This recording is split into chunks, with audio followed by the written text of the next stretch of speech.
This is Optimal Living Daily, episode 739, Why I Really Retired from Corporate Work, by Mr. Money Mustache of MrMoneyMustache.com, and I'm your narrator, Justin Malik, reading you blogs every single day of the year, including holidays, to help you live a more meaningful life. And today's episode is sponsored by Talkspace, the online therapy company that lets you choose from over 1,500 licensed therapists. Get matched with your perfect therapist who can put you on the path to a happier life. For a special offer just for our listeners, visit Talkspace.com/old. Now let's get right to it and start optimizing your life. Why I Really Retired from Corporate Work, by Mr. Money Mustache of MrMoneyMustache.com. I've been reading some incredibly thoughtful and zoom out and look at the entire human race from the perspective of an alien articles on other blogs recently, and they forced me to rethink some of the reasons I quit my job as a computer engineer back in 2005. Two of the articles, which I wouldn't recommend digging into while at your own work, unless you are a very advanced slacker because they are so long, are these. Are you suffering from careerism at early retirement extreme? Here the author points out that at some point in your career, your advancement or survival may start to depend on politics rather than performance. The Gervais principle, on a blog called Ribbon Farm, dives deep into a theory that all big companies are actually made up of only three very tragic-sounding levels of people. While quite bleak overall, the description is strikingly accurate and is really just a workplace-specific zoom in on human nature itself, the annoying tendency some of us have to compete for power when placed into large groups.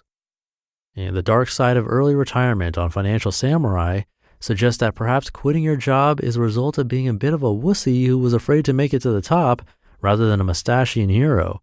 He also points out that early retirees tend to go around promoting how good it is to be an early retiree, much like people who move to Florida talk endlessly about the warm winters.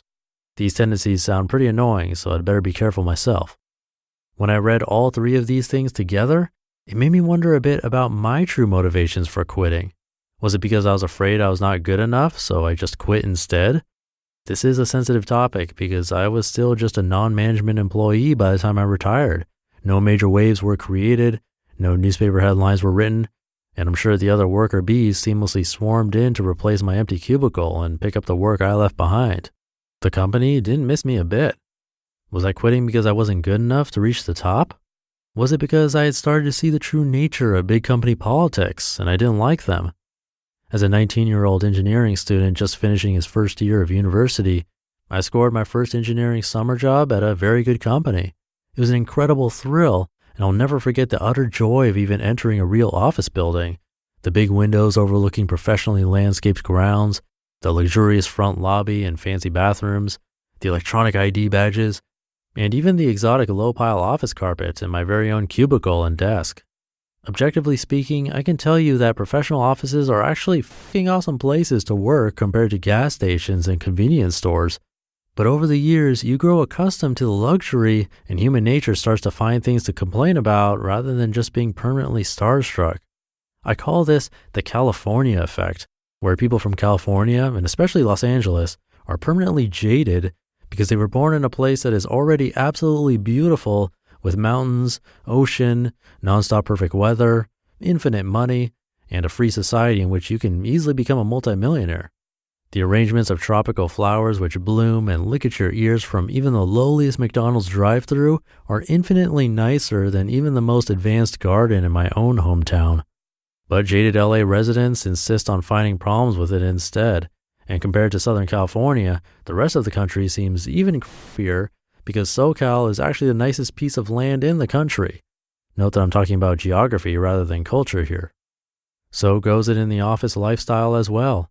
After I became used to the building and the cubicle and the oversized paychecks, I did start to notice that my efforts to improve company morale and profits were sometimes falling upon deaf ears.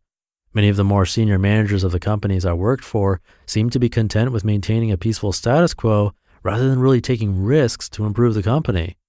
And that's when it hit me. At a big company, people are not actually trying for ultimate achievement. They are trying to prolong a stream of paychecks because they're living a life that depends on several more decades of these paychecks to come in uninterrupted fashion. I did have the pleasure of working in some smaller and more dynamic feeling companies earlier on in my career. Those were a lot more fun, and I could imagine someone making a longer career out of hopping from one youthful place to the next, leaving only when the company grew too large to be fun.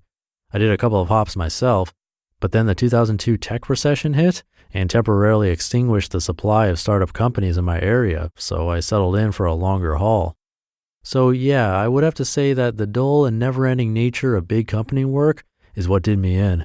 It was definitely pleasant enough to endure for as long as I needed a paycheck, but after that point was passed, the gain was less than the pain, so it became logical to leave.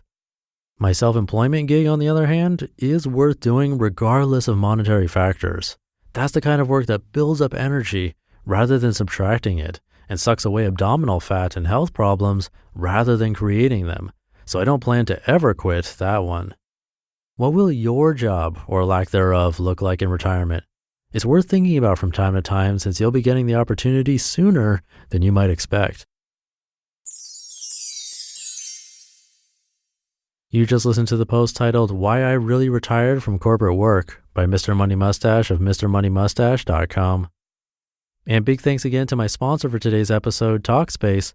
Talkspace is the online therapy company that makes it easy to connect with an experienced, licensed therapist that you pick based on your preferences and for much, much cheaper than traditional therapy. You can send your therapist audio messages, video messages, or even text messages. I doubt you'll find that with traditional therapy. Or you can do a live video chat. Talkspace therapists are fully licensed and go through a rigorous screening process, plus have thousands of hours of supervised professional training. So to get matched with your perfect therapist, head on over to Talkspace.com/old. And as a special bonus just for you, you can use the code OLD to get $30 off your first month and show your support for this podcast.